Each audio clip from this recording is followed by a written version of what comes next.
Faith Radio.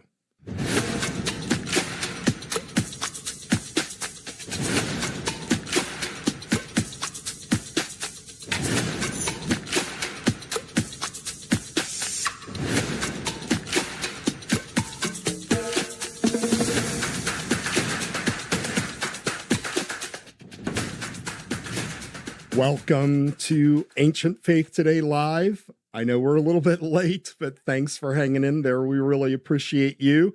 The AI gods were not happy with me, and so we're finally here.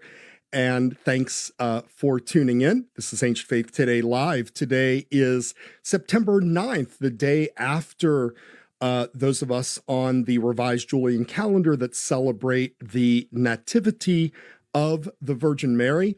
Very important. It is the first great feast of the new liturgical year. So I hope that you were able to keep the feast where you are. And I hope that you can tune in right now. Join us live in YouTube. You can go to youtube.com/Ancient Faith Ministries. Click on the video, you'll see it playing right there, or go to facebook.com/Ancient Faith Ministries. Again, you'll see the live video there. In YouTube, you can actually join in the live chat.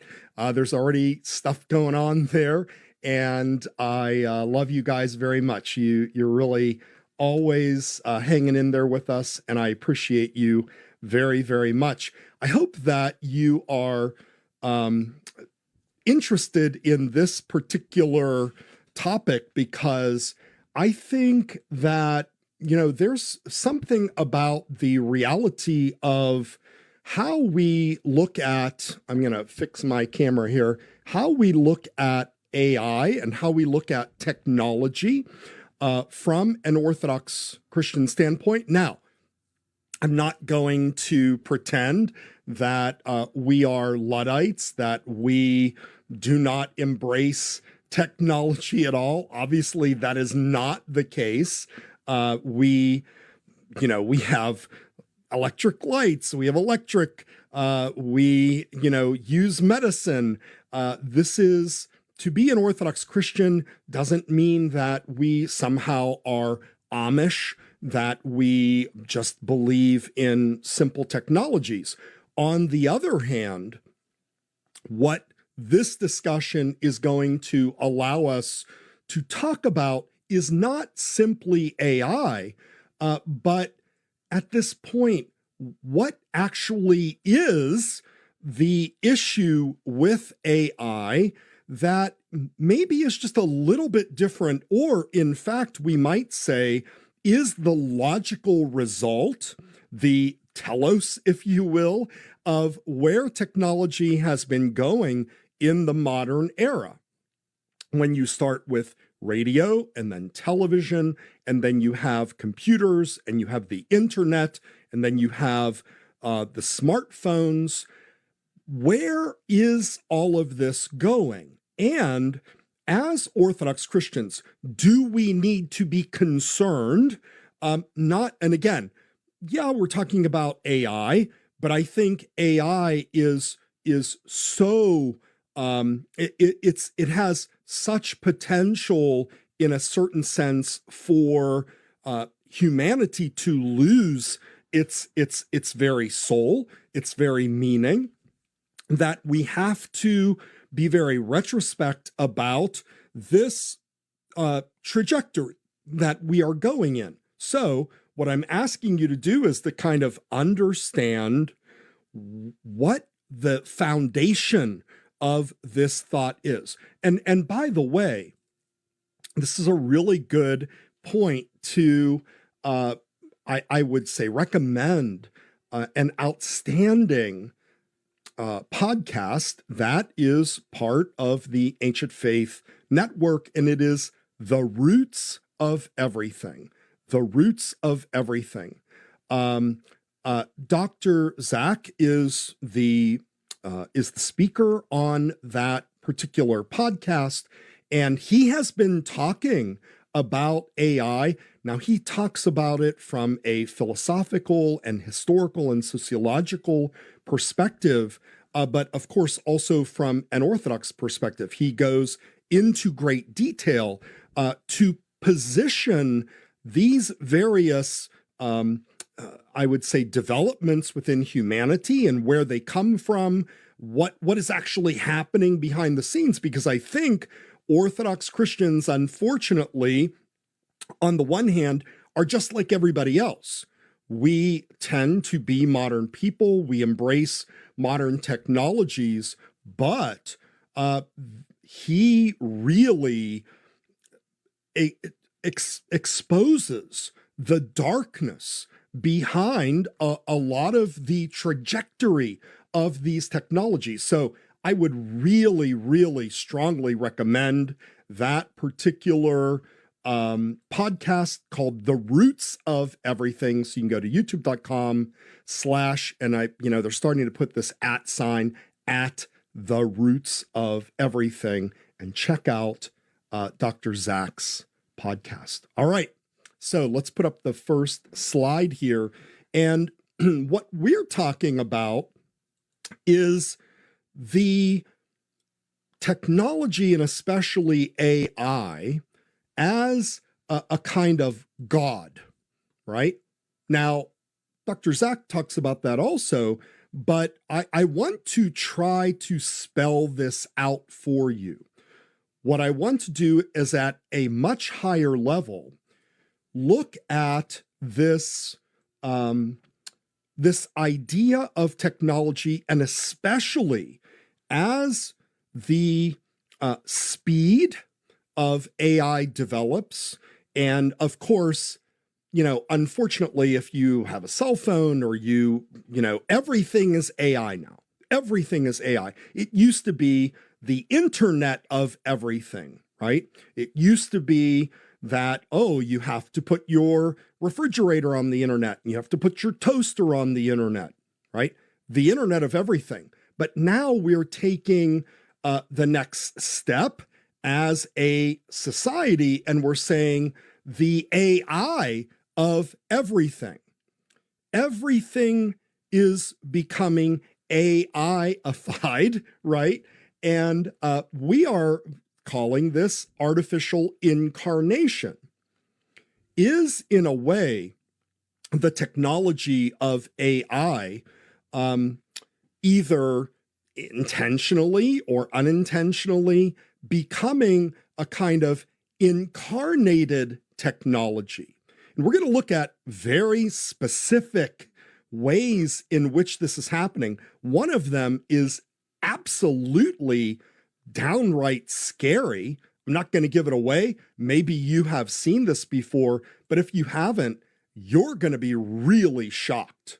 You're going to be really shocked to find out not simply the idea of transhumanism, which we will talk about in a second, but the idea of looking at this the other way, where technology and science say, wow, there's really something about the human body, there's something about the human brain that we simply cannot replicate.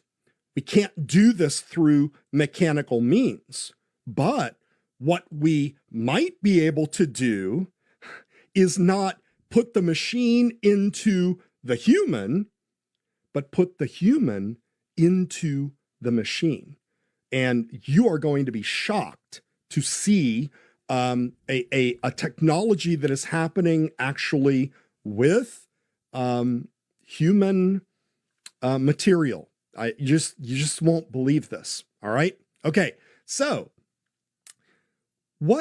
how do we start this discussion? Like, what's the best way to do this? Well, if you've watched this show for any amount of time, we have to go back to the scriptures. It's really, really important that we understand that the scriptures are the way in which we have to have some kind of a baseline about our very existence, right? If we don't do that, then really we're just like a religious philosophy. And that's really not what we want to do. We want to have some kind of truthful basis for what we believe about the world and about God and about humanity. And so we have to begin at creation. So let's look at slide 2 here. And this is the creation story. And the reason why we have to start at the creation story is that we have to see what happens with humanity when humanity is created on earth and is created in such a way that humans are the caretakers of the earth. And they even are given the earth in a certain sense to be consumers of the fruits of the earth. So in Genesis 2, there is a kind of second telling of the creation story. And it says, this is the history of the heavens and the earth when they were created. In the day that the Lord God made the earth and the heavens, before any plant of the field was in the earth, and before any herb of the field had grown. For the Lord God had not caused it to rain on the earth, and there was no man to till the ground.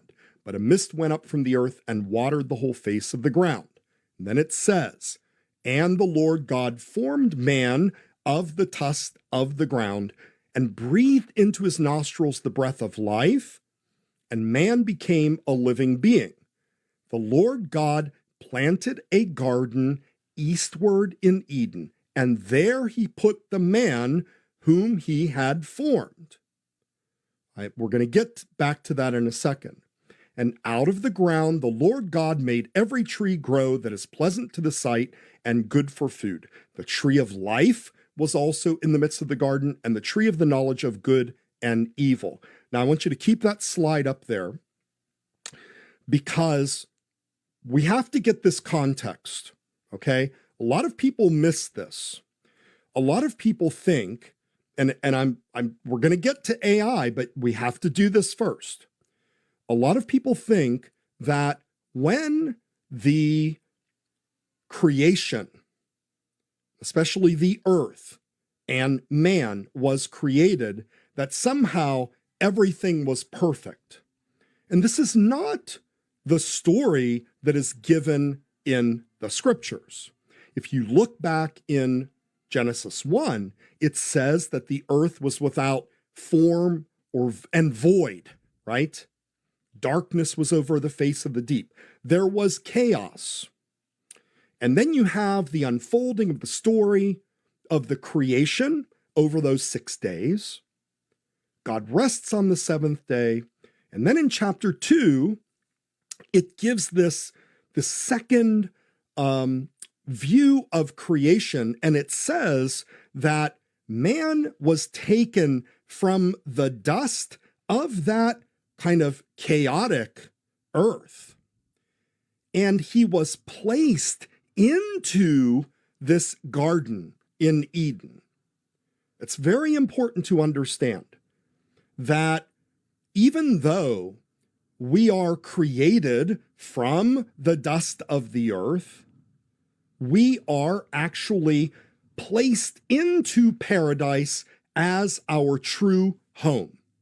Paradise is our true home, and it is only a part of the creation. Now, the telos is that all of creation eventually in the parousia, in the second coming, will be paradise. It will be this communion with God. But there is this place, there is this specific area that is given to man to be paradise. And in that paradise, it says, there is all of these trees, right, that is pleasant for the sight. And it says the tree of life was in the midst of the garden, which we know, by the way, that's coming up for those of us on the Revised Julian calendar. This Sunday, we're going to celebrate the elevation of the cross. When it says in the Genesis 1 and Genesis 2, the tree of life was also in the midst of the garden, that's the cross, okay? The tree of life is the cross, and we find that out later. And then it says, and the tree of the knowledge of good and evil was there. There is that tree of the knowledge of good and evil, which is the kind of test for Adam and Eve. It's the test whether they will obey God in his commandment to not eat of the tree of the knowledge of good and evil. And that's where AI comes in. That's where AI comes in, okay?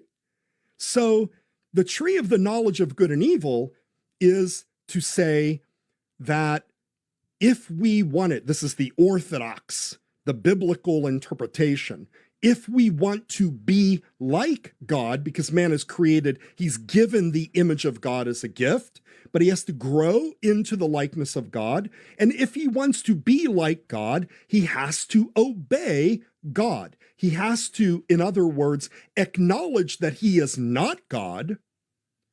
He is not God. He is a creature. He is a creature in the creation which he has been given to steward and to take care of, and to not want anything beyond the boundaries of his abilities. So in this particular case, the tree of the knowledge of good and evil, he's simply not ready to handle that. But we know the story. Man disobeys God. The woman eats from the tree of the knowledge of good and evil, and then the man eats of the tree of the knowledge of good and evil because they believed the lie, and this is very important for the show today. They believed the lie of the devil.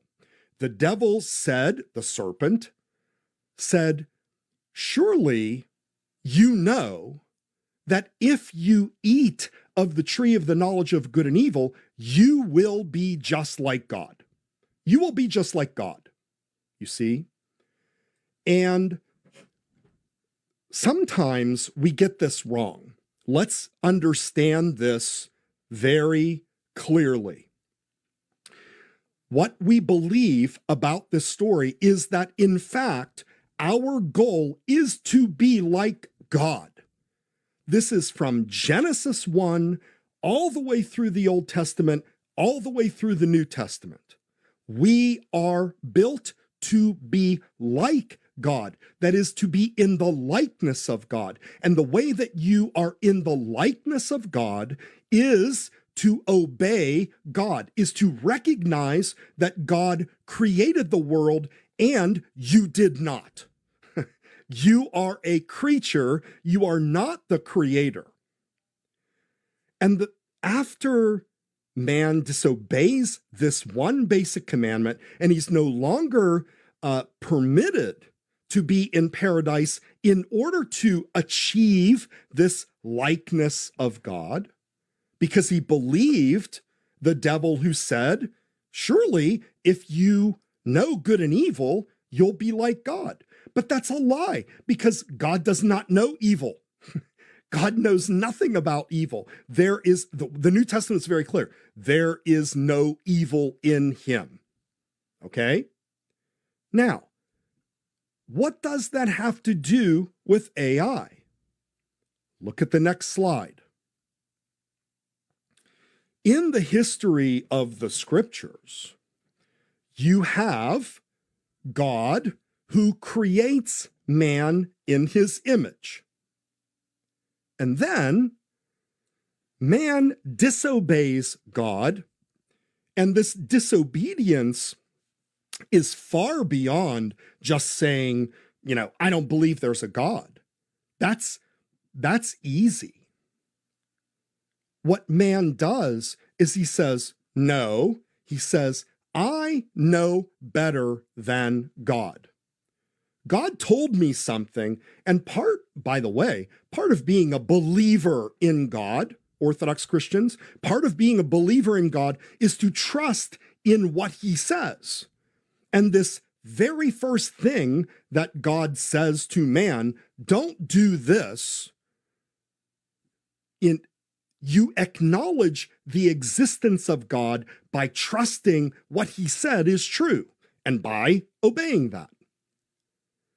But what happens is when man disobeys God, and you can read this all through the Old Testament, it is always about him knowing better than God and somehow trying to either take the place of God or at least replacing the true God with some other God.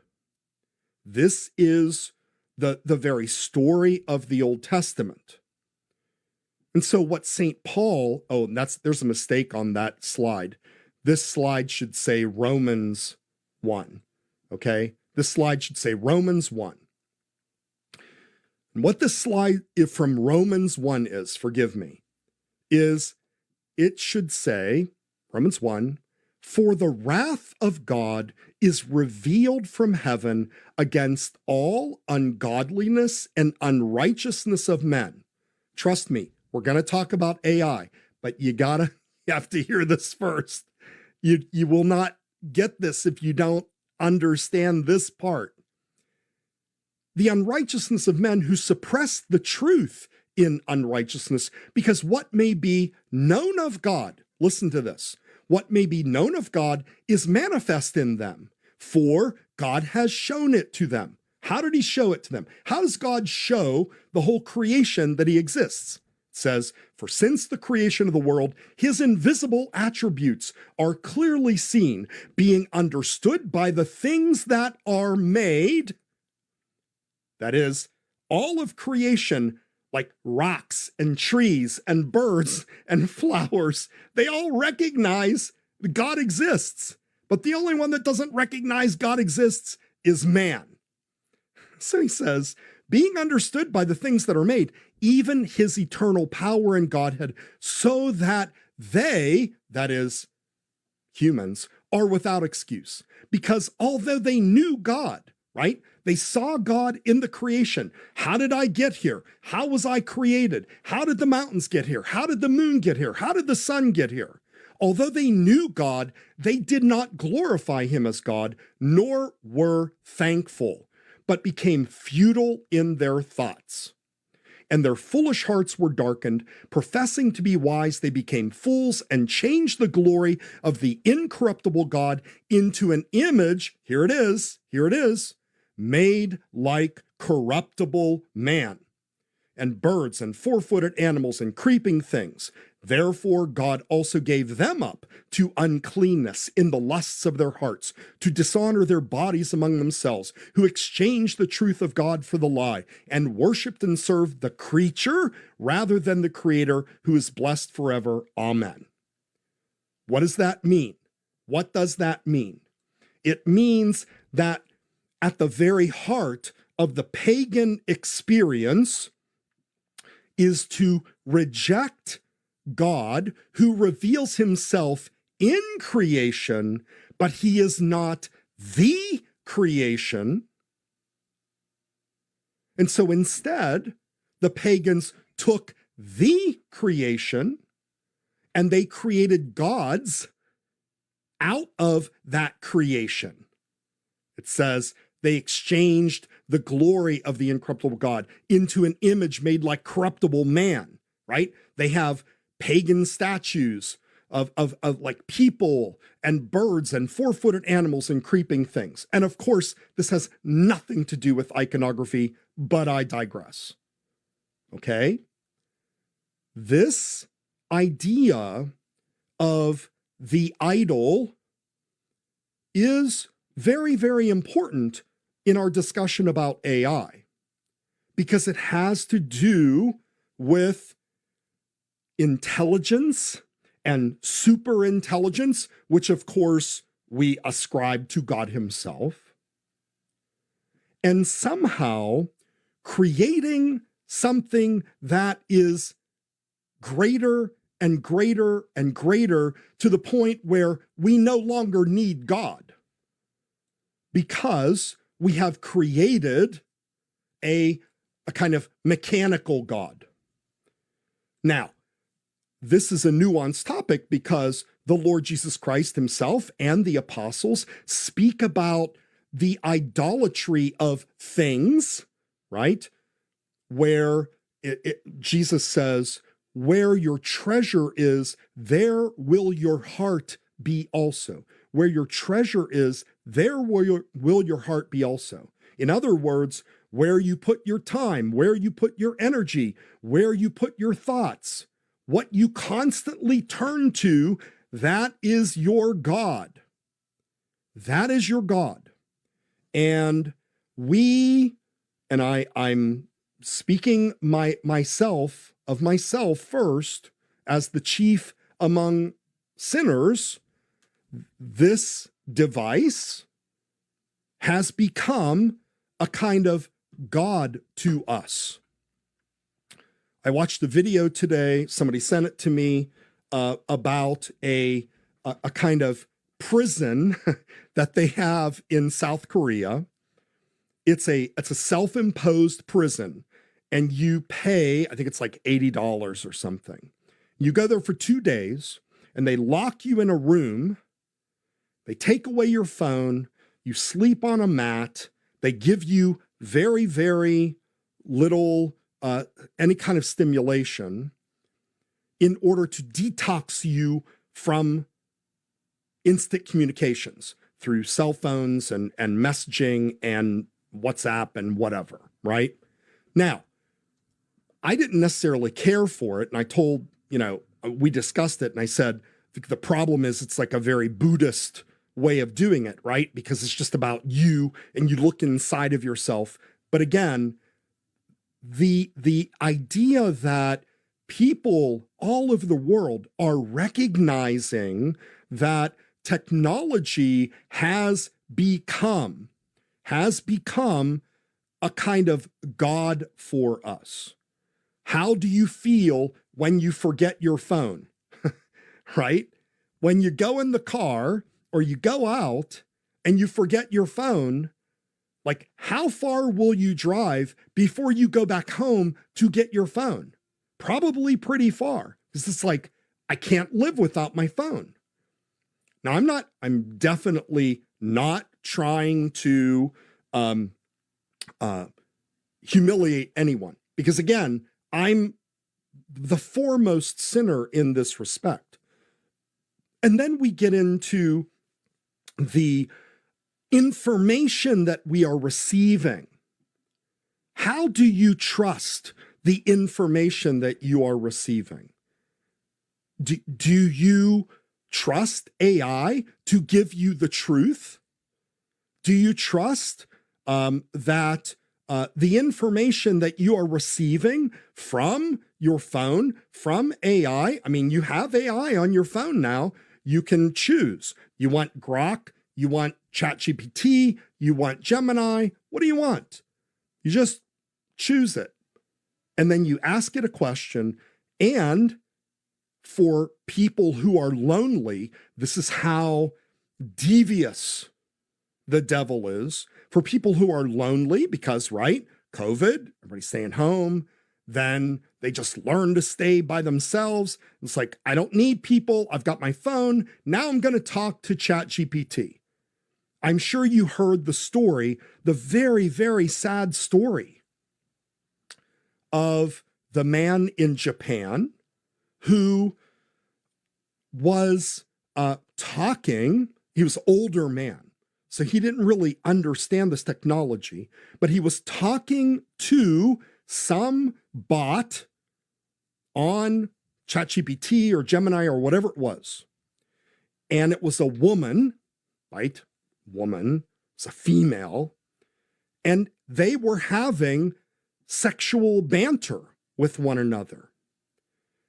And this chat bot actually convinced him to go to a particular address to meet her, and she didn't exist.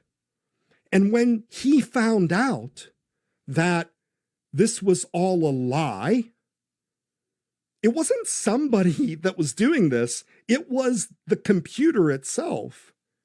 He killed himself. And this is happening in spades now. This is how devious this technology can be. And again, I'm not trying to scaremonger. I'm not trying to, be an alarmist, but I'm saying we absolutely have to be discerning to understand that the simplest technology that we have, right? What is it? Fire, the wheel, right? Like, these are very basic things. Tools, and then as soon as you make tools, you can make a weapon, right? And then you have other technologies. You have the book, right? You have a book. Book, it's good. Publish the Bible, right? Publish the works of the fathers, right? Good. And then you have porn, right? So you publish porn. And then every technology has this kind of dividing line in it. Electricity, great technology, but it really kind of messed us up. Because then you have to create the energy. And then you had the splitting of the atom. And then you have the atom bomb. And then you have the internet. Great technology, right? Brings people together, right? Wrong. I mean, it brings people together, only now we're all at each other's throats and we're in each other's corner. And again and again and again, technology has this kind of bifurcation where it is being used to divide people. So, slide number 4. I'm going to show you 2 videos. This is crazy. This is absolutely crazy. Is technology good or bad? Is technology good or bad? And we say, well, it's good, but it can be used in bad ways. Now, watch these 2 videos, because these technologies would not have been able to be developed if it were not for AI. Because AI, and there's different kinds of AI, and again, we're not here to learn about AI, but what AI does is it speeds up technological, especially computerized technological innovation to such a scale that all of the rapid advancement that man has made is going on a slope like this. It was very slow, right? Technological advance. Oh, fire, right? Like, oh, technology, fire. And then, oh, technology, wheel, good wheel, right? And then, oh, stick, I make stick. All right, technology. And that's like over thousands and thousands of years. And then all of a sudden, when the Industrial Revolution happens, then the technology absolutely goes on a tangent upward, and it will keep increasing more and more and more rapidly because of AI. Because now we have the technology to compute in a second, which would have 50 years ago taken weeks and days and months. And where will this go? Where will this go? Well, here's a good example of technology. I think it's good. I think it's good. All right. Look at this first clip about, this is, I'm going to say it's good. Maybe somebody's going to say this is not good. Maybe this is transhumanism. It's good up until a point. Transhumanism is where you're like melding machine and man, right? But for me, I would look at this technology, and this is about a bionic arm, okay? Now, again, I'm not the I'm not the sole arbiter of whether something's bad or good, but I see in this technology, a person lost their arm. They're in the war. I think this is in Ukraine. They're in the war. They get their arm blown off. It's like, oh, well, we're going to fuse this arm to this bionic arm to your stub, but we're also going to connect the wires so that when you think, you can control the hand and the arm.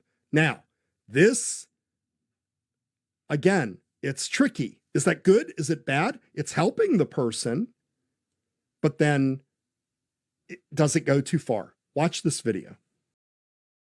Around the residual limb. Electrodes on the surface of the skin are susceptible to electromagnetic interference. Stuff all around us, like tools or computers, can create noise interference, radiating to the electrodes if they're merely sitting on the surface of the skin. This will cause the prosthetic to become uncontrollable. Even just moving your arm around can throw off a conventional sensor. If it lifts a little bit, it generates this, what's called a motion artifact. If you move too fast, if you sweat, the prosthesis become less controllable. With electrodes implanted directly inside muscles on nerves, you don't have any of those problems. If you have an amputation where the hand is gone, you have many muscles here that help you to control the fingers of the hand. So there's a lot of sources that you can use to drive the prosthesis. But in the case of an amputation above the elbow, you don't have as much to work with. So the team has to get creative and rejigger the body's original biological wiring. You have the biceps, and the biceps has two heads. So it's not enough information that we can extract from the muscles to drive all the missing joints. So a solution for that is you can take a nerve that used to go to the hand, and then you transfer it into one head of the biceps. So then when the patient thinks about closing the hand, this part of the muscle will contract, the short head. See? Now, I don't know. What do you think in the chat? Tell me in the chat. Do you think this is good or bad? Essentially, what he said was, in the old technology, if you put a prosthetic device on somebody that you want them to be able to move it, they had to put the electrodes on the skin. And when the skin moved, or you moved a muscle, it would move a part of the hand or the fingers. But they said the problem is, you know, your arm gets sweaty and it doesn't stay and it doesn't work exactly. And, you know, you have to learn to move your arm again. So they said, in order to change that, in order to make it better, we're going to implant the electrodes directly into the arm, into the flesh, into the nerves, connect them somehow to the nerves, so that now you'll just think, just like you do now. You'll think because, I mean, if you think about how the human body works, it's a miracle, right? So you don't even think, but you actually are thinking. You're not saying, oh, I want to move my fingers, but that's essentially what happens, is you just move your fingers. So what do you all think about this? What do you think about this aspect of using technology to help people, but it's kind of connected internally? All right. What do you think? Let's look at Trad Ortho. Trad Ortho says, too much in my opinion. It's playing God. We come closer to God in our sufferings. It's a very, very good point, but I think it's also difficult for some people to hear that, right? It's difficult for people to hear. They say, well, look, we have a technology, person can get their arm back and they get their hand back, and we just have to implant it into them in order to do it, right? This is tricky. This is really tricky. What about Grump? Grump says, this is purely mechanical, though. The problem with this comes when the naturalist uses it to manipulate the brain and thoughts. Yeah, I would say that there is the part of the problem is, it's just like self-driving cars, right? Self-driving cars, I don't know how you feel about self-driving cars. I've never been in one. I was in an electric car about a month ago, and I didn't really care for it. But I mean, it was cool because the acceleration is just amazing. But with a self-driving car, there's too much chance that somebody's going to take that over and drive me off a cliff. You know, I know some YouTubers that like to drive me right off a cliff. No, I'm just kidding. And so this, you know, this is really tricky, really tricky. Pope Biscuit says, if it's restricted to only prosthetic, I could see it being okay, but people will line up in droves to voluntarily have their limbs replaced. Aha! Very interesting. Did you hear the story of the surgeon? It just happened last week. The guy is a surgeon who has hopefully the kids aren't listening, a fetish, yes, that kind of fetish, for amputees. And so what he did was he soaked his legs. This is a surgeon. He soaked his legs in ice until he lost all sensation and he became frostbite, and they had to cut his limbs off, his legs, and he got his wish. He's now an amputee. But you're exactly right? People will line up in droves to voluntarily have their limbs replaced. This is a problem. Almost Irish says, I think this is a good use of technology. They are trying to create a normal human function. Yeah. And Robert has a very good point here. Is it so different than a pacemaker implant? Yeah, that's a very good point, right? We use all kinds of technologies inside of ourselves in order to sustain life. And that is not a bad thing, right? But the chance for some other immoral application is so great. Ava Beck says, I think that medical technology that respects God's design is positive. Respects God's design is positive. Well, you know, we've gotten to the point. This is really, so here's the next video. If you have not seen this, I hope you're sitting down. This is, I didn't make this up. This is not science fiction. Have you heard about this company in Australia that basically, I think scientists, if you really push them, scientists will say, they will acknowledge, you know, there's just some things we can't do, right? There are some things that we can't do. Like they can't create a hand. They can create a mechanical hand, but it's mechanical, right? They can't create a human. They can't create a brain. They can't, there's just something so magnificent and so incredible about the human body.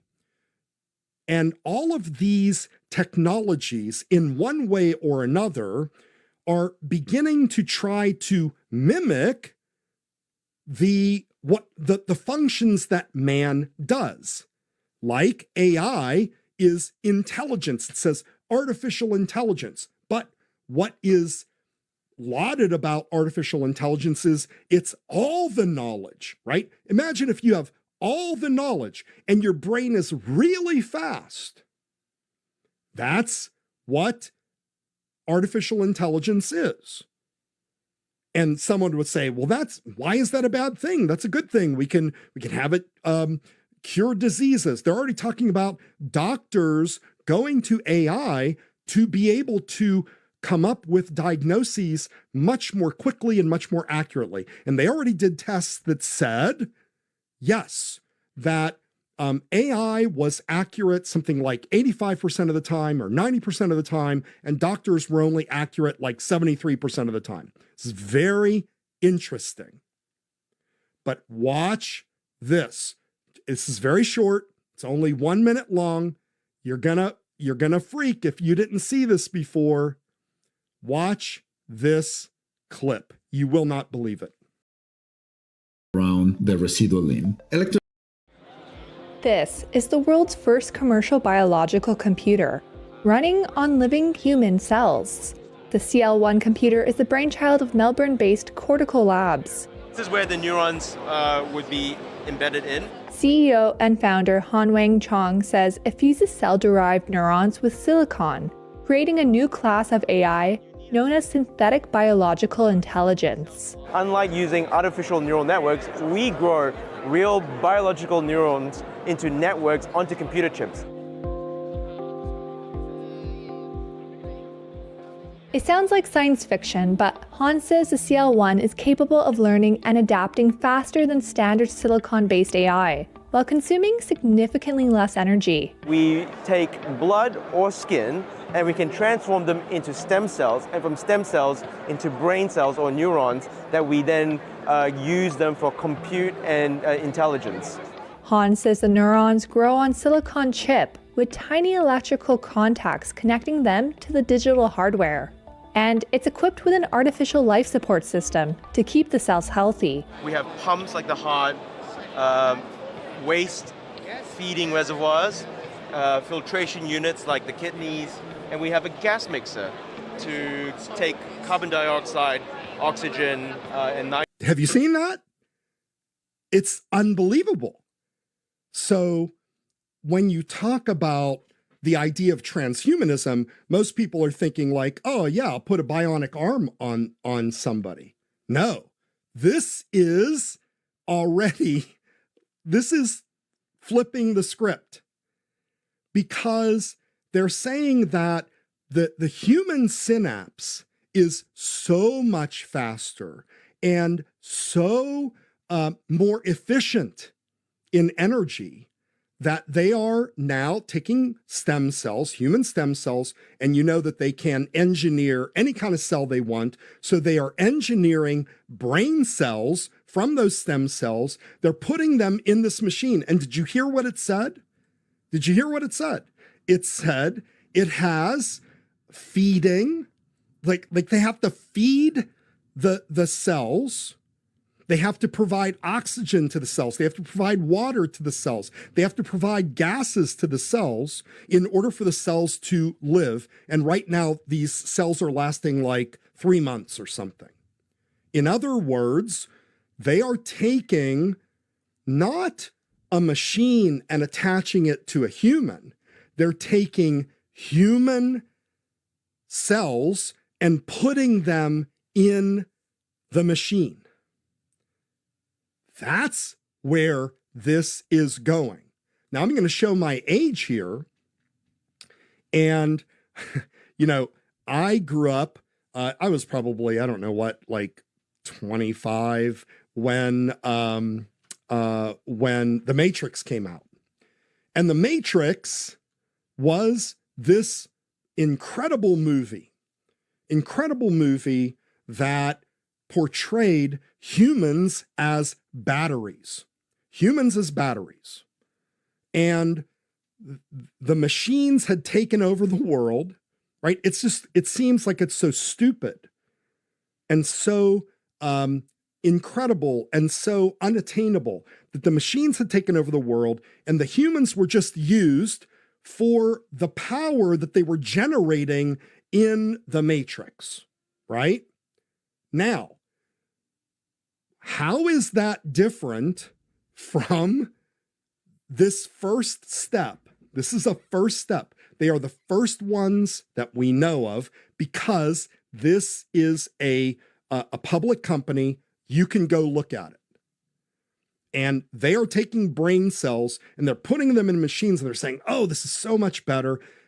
Brain cells don't take as much energy. They're so much faster than silicon. And boom, all of a sudden, you are no longer a human created in the image of God. You are a part for a computer. Again, I'm not trying to be an alarmist. I'm not some kind of boomer, the world or whatever. I'm telling you, this is happening. And the Orthodox Christian has to be very, careful and very introspective about what we affirm in technology, right? Like, we can't affirm the technology that somehow, I think my camera went out here. I'm not sure what happened. I'll try to fix that. That the camera went out. I'm sorry. Here we go. Oh, I don't know. What's going on here? I have no idea. Hold on. See, this is, oh, there you go. All right, I'm back. That, I told you, the AI gods are not happy today. I am telling, yeah, Grump says, see what happens when you rely on technology? It's true. It's just like, it's my light wouldn't work today. This happened one time. Remember when I did the show? I'm not kidding. I'm not kidding. This happened when I did the show on, what was it?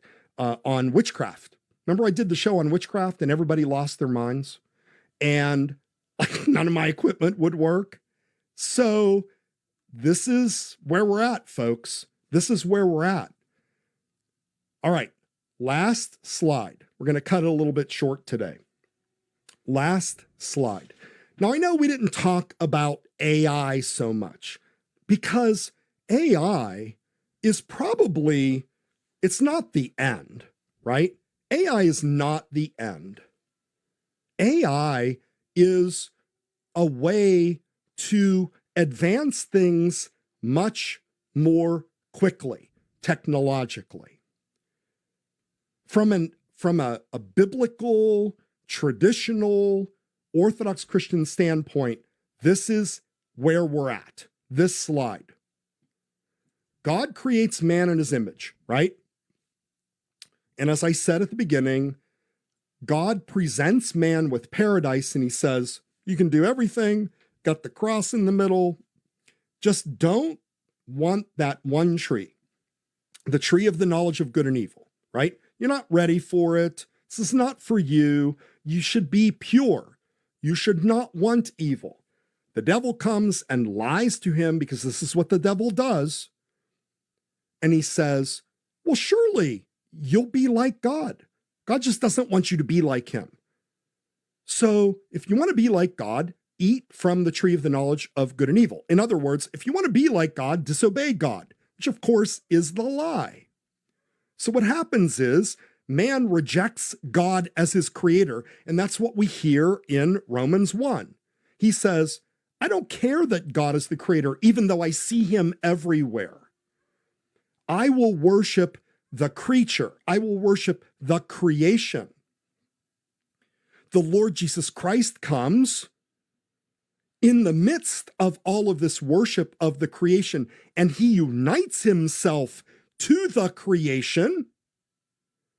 This is what we forget. He unites himself to the creation. He becomes somehow and takes on created nature. It says, in the likeness, St. Paul says, of sinful flesh, even though he was without sin.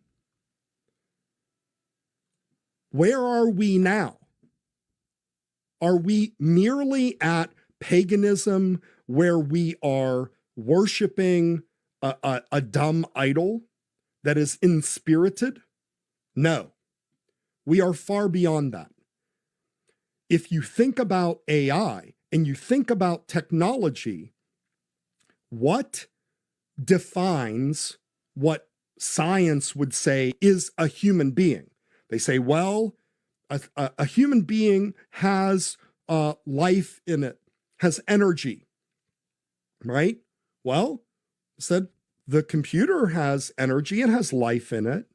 Say a human can do tasks, right? Well, the AI and robots and so forth, they can do tasks.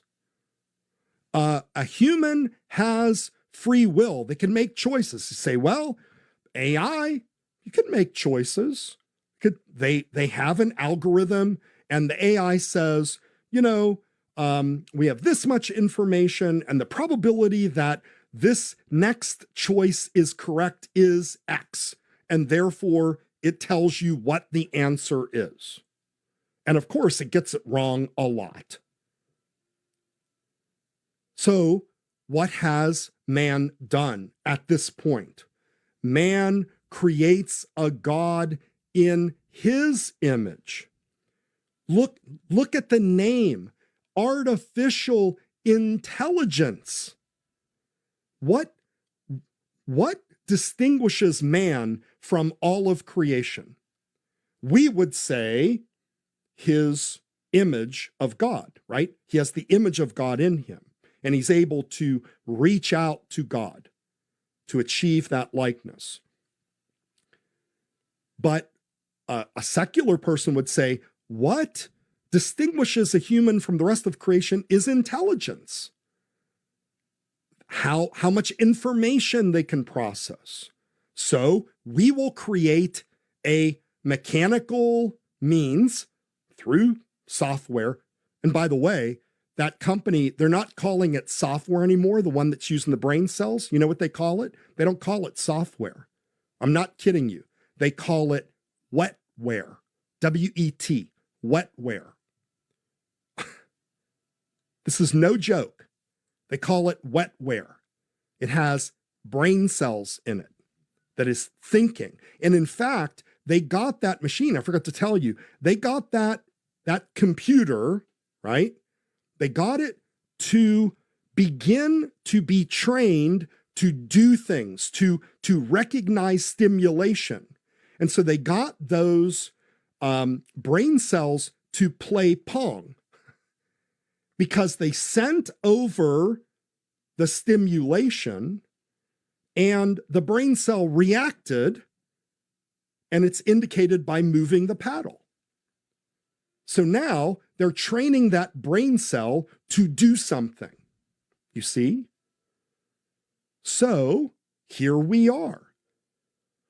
Man is creating something with greater intelligence than himself, thinking faster than himself. And there are even cults and people, very lonely people apparently, and very stupid people that are worshiping. No joke. They're worshiping AI. There's a name of a group, and it's called The Way of the Future. It was founded by Anthony Lewandowski in 2015. And they are actually worshiping AI. That's where we're at, folks. That's where we're at. Now, again, I mean, I'm using it. I'm using AI. I've used it before. I think you simply have to be able to control what you use, how you use it, when you use it. Trust in God himself and not in technology, not in AI. Be suspicious about technology. Honestly, this is very important. I have to tell you, I know I'm going to sound like one of those get off my lawn guys. This is the last thing I want to say. I grew up in an era where, obviously, I was born in 1963. We had television. We had like 3 stations, right? We had 3 television stations, 4 when there was public television. And that was all you had. And then they started to invent the computer, and it started out with like the Atari, and there was Commodore 64 and so forth, right? And what has happened is that it has changed the very nature of our life. We know it. We know it because of our attachment to these devices and our reliance on computer technology. And again, I'm not a Luddite. I am probably of people my age and of my friends, I am the most integrated into technology. I used to teach computer networking. I was a network engineer and I taught computer networking. So I understand these technologies and I respect the technologies. But the trick with using these as an Orthodox Christian is, can I take an ascetical approach to technology? Can I take an ascetical approach to AI? Anytime we talk about asceticism, we're talking about the passions, right? The natural passions that we have, like hunger. Hunger is a passion, right? Because you have to eat. But if you eat too much, then that's gluttony. So you have to control that passion. Our desire for information is also a passion, and it has come under a terrible duress where the information is constantly being given to us, to the point where people are losing their capacity for rational thought. People are losing their recognition of God in the creation, and they are losing their ability to love their neighbor, to recognize that there are other people besides myself and my phone. And this really is going to increase in a way that we have never seen before in the coming years. I will guarantee you that whatever 2025 September looks like, in a year or two, we will look back and call this the good old days. We will say, remember the day when we used to get on the internet and a camera and, people would talk through a microphone. Wasn't that primitive, right? Like in 5 years, we'll all look back and say this was quaint. That's how rapidly every technology is changing. And as Orthodox Christians, we are going to have to be circumspect. We are going to have to pray. We are going to have to develop discipline in order to push away the constant intervention of technology. We will lose our ability to think. It will make us dumber, right? I mean, we already know, and again, these are very simple explanations, but you go to a restaurant and the younger people, they can't do math in their head. They can't do it in their head. I'm not criticizing them. I'm just saying that's a harbinger of things to come. What about the time when you won't be able to think of any data unless you have to somehow use the Neuralink implanted in your head? And we think about that type of technology and we say, wow, wouldn't that be cool? I could, I've struggled trying to speak Russian for all my adult life. And for whatever reason, it is elusive to me. And I think to myself, wow, that would be really cool. I could, there goes my camera again, I could simply implant a chip in my brain and learn Russian. Wouldn't that be cool? And I think the problem is the immoral end of that is so devastating to humanity that we will not be able to conceive of how terrible that is. How terrible that is, okay? Sorry for the technology problems. The AI gods are not happy with me today. They're not happy with us, but we got through the show today, okay? So I'd like you to hit the like button. That would be very helpful to us. And now it says my microphone is disconnecting. I have no idea what's going on. All right, that's our show for tonight. Remember to like us on Facebook at facebook.com/Ancient Faith Today. Share out our program after that's posted. Give us your feedback. Contact us with any ideas or topics that you might want to hear about, and join us next Tuesday evening for another edition of Ancient Faith Today Live. Good night, everybody.